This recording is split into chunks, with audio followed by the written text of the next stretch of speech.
E se no passado remoto tivesse existido uma civilização avançada, realmente comparável à nossa, por que não vemos os vestígios dela? Por que os arqueólogos escavando ao redor do mundo só nos trazem pedras, blocos de granito, muros ciclópicos, megálitos erodidos pelo tempo, mas nenhum vestígio de computadores, máquinas ou tecnologias avançadas? É uma pergunta que atormentou muitos e que muitas vezes é descartada de forma apressada. Se não há provas, significa que nunca existiu uma civilização tecnológica antes da nossa. Mas temos certeza de que essa resposta é suficiente para explicar tudo? Nós achamos que as coisas são muito mais complexas e que, na verdade, existem provas e indícios concretos. Mas neste vídeo vamos tentar explicar o porquê. Até hoje, não foi encontrada aquela tecnologia avançada que muitos imaginam ser necessário encontrar para aceitar essa ideia. Mas antes de começarmos essa fascinante viagem que nos levará a um passado muito distante, como sempre fazemos, convidamos vocês a se inscreverem no canal para apoiar o nosso trabalho e para não perder os próximos vídeos. Vamos imaginar que há 20 mil anos existiu uma civilização avançada, capaz de construir, calcular e transmitir conhecimentos. E essa não é uma data escolhida ao acaso. É justamente nesse período que começam a surgir indícios inquietantes. O que sabemos até agora é que naquela época o planeta estava envolto na última grande glaciação. Enormes camadas de gelo cobriam a América do Norte e a Europa. O nível do mar era mais baixo em mais de 100 metros e extensas planícies hoje submersas. Naquela época eram terras férteis, habitadas e percorridas por homens. Então, cerca de 12 mil anos atrás, o mundo mudou de repente, as geleiras derreteram em um cataclismo global, os oceanos se elevaram, as costas foram submersas e continentes inteiros mudaram de aparência. Como contamos em outros vídeos, os mitos de todo o mundo parecem lembrar justamente esse trauma. Os sumérios falam de um dilúvio que apagou a humanidade. Textos védicos da Índia contam sobre mundos destruídos e regenerados, a Bíblia e a tradição grega transmitem a mesma memória. Um cataclismo de água que varreu uma humanidade anterior. Histórias diferentes de continentes muito distantes, mas que contam a mesma coisa. E como sabemos, não existem apenas os mitos, há sítios enigmáticos que parecem fora do tempo. Göbekli Tepe, na Turquia, já há 12 mil anos mostrava um nível de conhecimento arquitetônico e simbólico surpreendente, incompatível com a imagem de uma humanidade ainda primitiva. O próprio Klaus Schmidt, o arqueólogo alemão que o escavou por décadas, admitiu que atribuir uma obra tão complexa a comunidades de caçadores-coletores era um desafio ao modelo tradicional da pré-história. Göbekli Tepe não é o único enigma. No coração do Mediterrâneo, os templos ciclópicos de Malta se erguem como colossos silenciosos, tão antigos que parecem ultrapassar os limites da cronologia oficial. Do outro lado do mundo, ao largo do Japão, encontra-se Yonaguni, um penhasco submerso inteiro que alguns interpretam como uma pirâmide esculpida pelo homem e que alguns datam de mais de 10 mil anos atrás. Todos esses elementos parecem convergir para uma ideia. Antes da nossa história escrita, antes das civilizações oficiais, poderia ter existido algo mais? Uma civilização que o tempo e as águas quase apagaram. Agora imagine que a nossa civilização, aquela que conhecemos hoje, desapareça de repente. Imagine que seja varrida por um cataclismo global ou simplesmente abandonada ao lento trabalho do tempo. Depois de 20 mil anos, o que os nossos descendentes encontrariam? Vamos observar a ponte do Brooklyn, um dos símbolos de Nova York. Hoje, vemos ela em toda a sua imponência.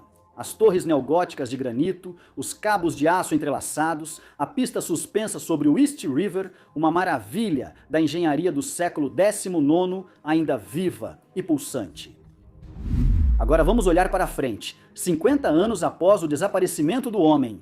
Sem manutenção, os cabos começam a ceder, corroídos pela ferrugem e pelo ar salgado. Depois de 200 anos, trechos inteiros da ponte desabam no rio.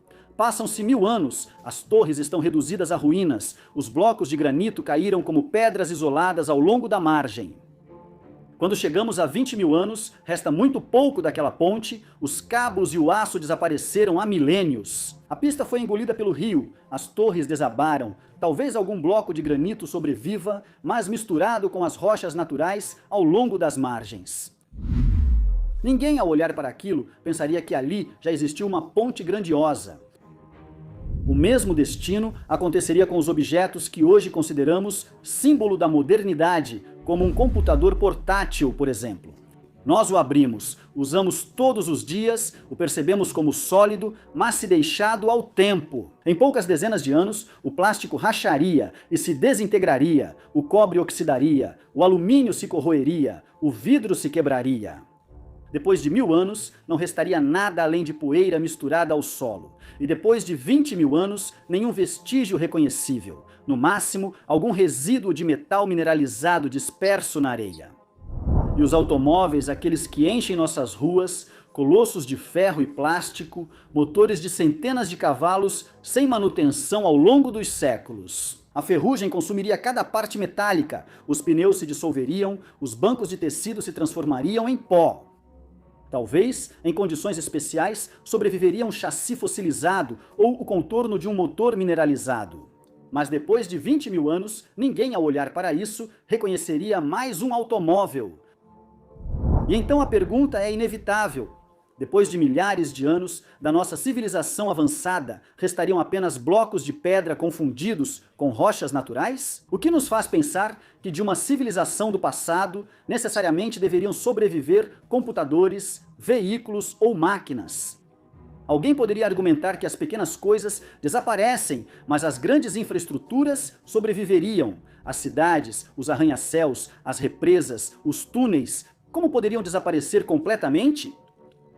Mesmo os gigantes da nossa civilização têm um destino traçado. Vamos pegar o CERN, o acelerador de partículas em Genebra, 27 quilômetros de túneis subterrâneos, máquinas imponentes, ímãs supercondutores, é o símbolo da nossa ciência, mas sem manutenção. Depois de algumas centenas de anos, a água começaria a infiltrar-se, a ferrugem consumiria cada aparelho.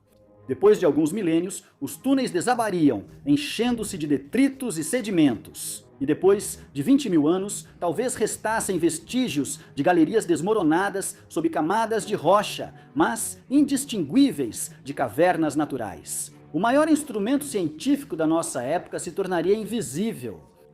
O mesmo se aplica às barragens, como a das Três Gargantas na China e a Hoover nos Estados Unidos. Montanhas de concreto e aço capazes de reter lagos inteiros, mas o concreto não é eterno. Em alguns milênios, começa a se desfazer, e o ferro em seu interior acelera a corrosão. Depois de 20 mil anos, essas massas gigantescas não existiriam mais, restariam apenas rochas e areia misturadas ao curso natural do rio, sem nenhuma forma reconhecível. E as nossas cidades? Arranha-céus de vidro e aço em Nova York, Tóquio, Dubai, bairros infinitos, ruas metropolitanas. Bastariam 500 anos para que a vegetação retomasse, depois de alguns milênios, florestas e pântanos cobririam as metrópoles e ninguém veria mais Manhattan ou Roma. Talvez restassem fundações subterrâneas, blocos de pedra espalhados, vestígios confusos incorporados nos ciclos geológicos da Terra. Aquilo que hoje nos parece eterno, colossal, indestrutível, com o tempo profundo se torna pó. E se um dia alguém se deparasse com os restos da nossa civilização, veria apenas fragmentos espalhados, blocos isolados, formas confusas. Nada que possa fazer pensar em cidades, represas, laboratórios subterrâneos. Neste ponto, a pergunta surge naturalmente: por que tudo o que construímos está destinado a desaparecer?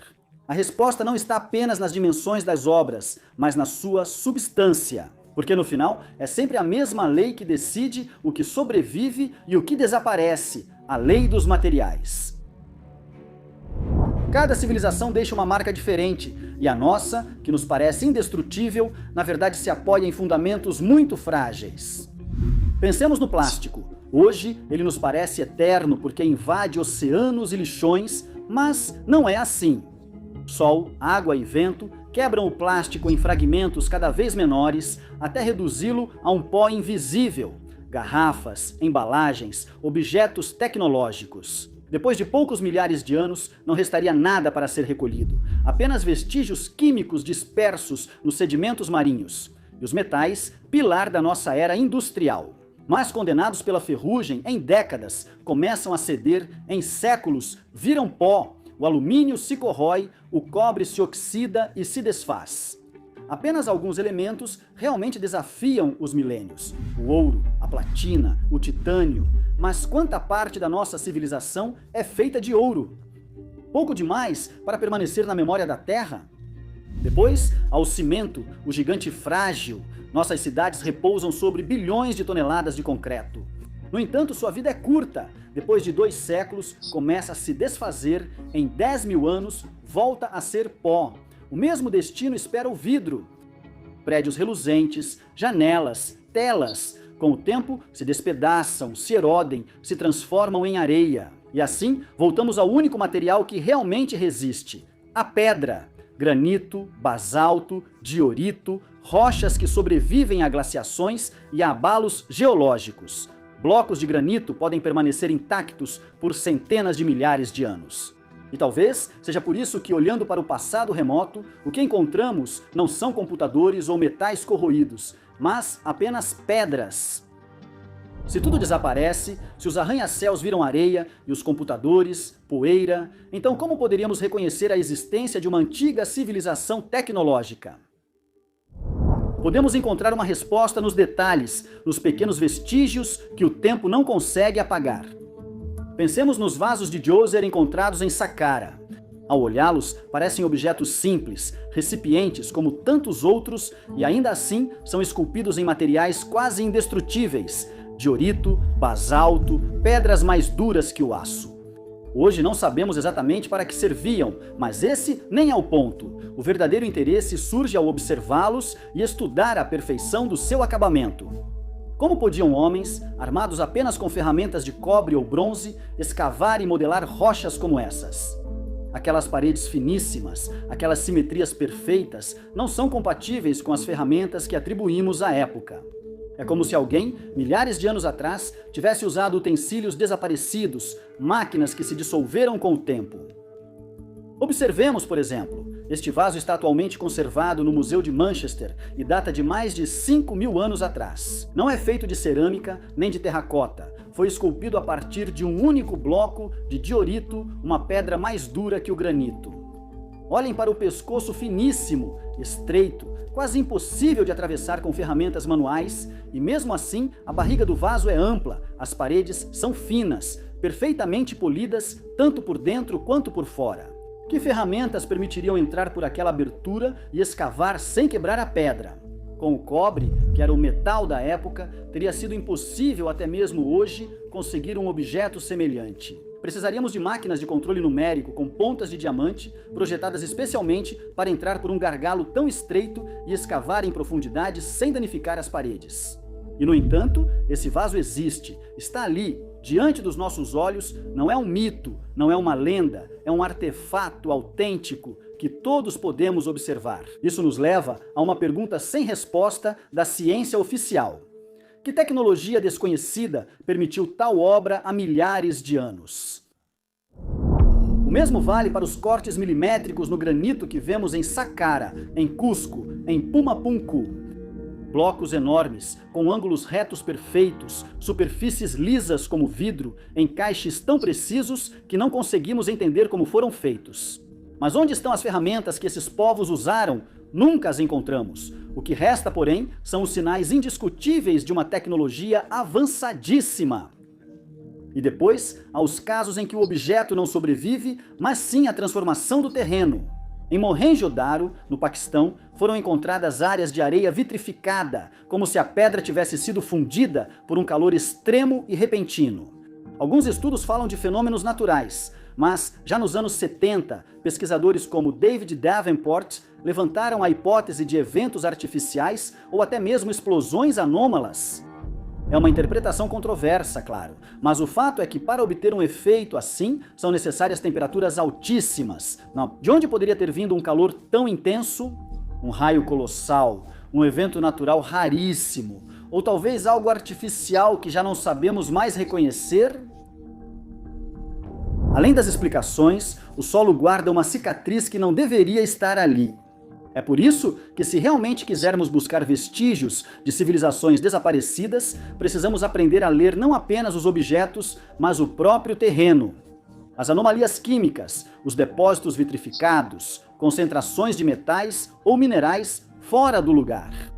É o mesmo princípio que já usamos hoje. Na arqueologia, nem sempre encontramos os objetos, mas as impressões que eles deixaram, talvez até mesmo de uma civilização tecnológica perdida. Podemos reconhecê-la assim, não pelas máquinas que sobreviveram, mas pelos sinais que essas máquinas deixaram em materiais imortais, como a pedra ou nas cicatrizes impressas no solo. E é aqui que o raciocínio se torna ainda mais inquietante. Porque se realmente uma civilização tivesse existido dezenas de milhares de anos atrás, por que hoje não poderíamos reconhecê-la? Não por arranha-céus e computadores, mas por vasos impossíveis, cortes milimétricos, areias fundidas em vidro, pequenas anomalias. Indícios que, tomados isoladamente, não são suficientes para mudar a história, mas, juntos, formam um mosaico inquietante. Há 65 milhões de anos, um meteorito de 10 quilômetros de largura caiu em Yucatán. O impacto levantou uma nuvem de poeira que escureceu o Sol por anos, extinguiu os dinossauros e grande parte da vida na Terra.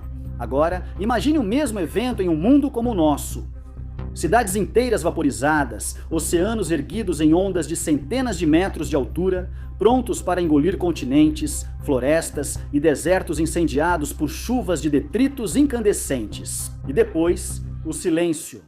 Se só o passar do tempo já apagaria os vestígios da nossa civilização, o que restaria depois de um impacto desses? Talvez apenas uma fina camada de cinzas enterrada nas rochas milhares de anos depois. Um geólogo chamaria isso de depósito sedimentar. Não veria arranha-céus ou automóveis, apenas poeira. E então, a verdadeira pergunta é: como podemos distinguir uma cicatriz natural de um sinal deixado por uma tecnologia desaparecida, porque algo realmente permaneceria? Não os monumentos, não os computadores, mas anomalias na própria matéria da Terra. Algumas já estamos deixando, é o caso do plastiglomerado, rochas híbridas formadas quando o plástico derretido se mistura com areia, conchas e pedras. Isso acontece no Havaí, na Indonésia, na Índia. À primeira vista, parecem rochas comuns, mas ao observá-las de perto, descobrimos que são uma mistura impossível. Polímeros e hidrocarbonetos fundidos com a matéria da Terra. Um tipo de rocha que não existia antes de nós e que permanecerá por milhões de anos como marca da nossa época. Esse não é o único exemplo. Existem as Plastic Rusts, crostas de plástico que aderem às rochas costeiras como líquens artificiais, ou as microplásticos já incorporadas nos sedimentos marinhos, destinadas a se fossilizarem nas camadas geológicas futuras. Essas serão as verdadeiras cicatrizes da nossa civilização. Não estátuas ou palácios, mas rochas artificiais, inclusões químicas, camadas radioativas, concentrações anômalas de metais e isótopos. E aqui nasce a sugestão mais inquietante. Se já estamos deixando cicatrizes artificiais, isso também pode ter acontecido no passado. As areias fundidas de Mohenjo-Daro, as anomalias minerais em alguns sítios antigos ou casos controversos como o de Hueyatlaco, no México, parecem apontar exatamente nessa direção. Nos anos 60, a arqueóloga Cynthia Irwin Williams descobriu ferramentas de pedra associadas a restos de animais. E análises geológicas posteriores, como as publicadas por Virginia Steen McIntyre em 1981, sugeriram idades de até 200 mil anos, uma datação inaceitável para a comunidade científica, tanto que a própria Steen McIntyre denunciou pressões para retratar. Talvez sejam erros, ou talvez sejam sinais que não sabemos interpretar. Assim como um geólogo do futuro, ele poderia ver um plastiglomerado e achá-lo um mineral natural. Assim, nós também poderíamos ter diante dos olhos os restos de uma civilização remota sem reconhecê-la. Mas na verdade, existe um paradoxo ainda maior. Nós poderíamos reconhecer os sinais de uma tecnologia semelhante à nossa, ferramentas, cortes, artefatos. Mas se tivesse existido uma tecnologia completamente diferente, baseada em princípios que não conhecemos, será que realmente seríamos capazes de identificá-la? Talvez a pisemos todos os dias, confundindo-a com simples geologia. Talvez aquilo que chamamos de natural seja, na verdade, uma obra artificial que não sabemos interpretar. E não vamos esquecer outro aspecto, a direção que nós mesmos também estamos tomando. Bioplásticos que se dissolvem em poucos anos, arquiteturas pensadas para se fundirem com o ambiente, materiais projetados para não deixar rastros. Uma sociedade futura, mais avançada que a nossa, pode ter seguido o mesmo caminho, construir em harmonia com a natureza, apagando todo o sinal de sua passagem. Nesse caso, o que restaria depois de 20 mil anos? Talvez nada que reconheceríamos. Então, a verdadeira pergunta não é mais por que não encontramos provas de civilizações avançadas. A verdadeira pergunta é: temos realmente certeza de que saberíamos reconhecê-las? O passado remoto pode parecer vazio porque o observamos de forma equivocada. E o verdadeiro mistério não é que não encontramos nada, mas que, contra todas as probabilidades, alguma pista tenha sobrevivido, uma pista que não explica tudo, mas que basta para instilar a dúvida. Neste ponto, estamos realmente curiosos para saber a sua opinião. Conte pra gente nos comentários o que você acha. E se você gostou do vídeo, não se esqueça de compartilhar, deixar o like e se inscrever no canal, porque para nós, o seu apoio é fundamental. Até a próxima história!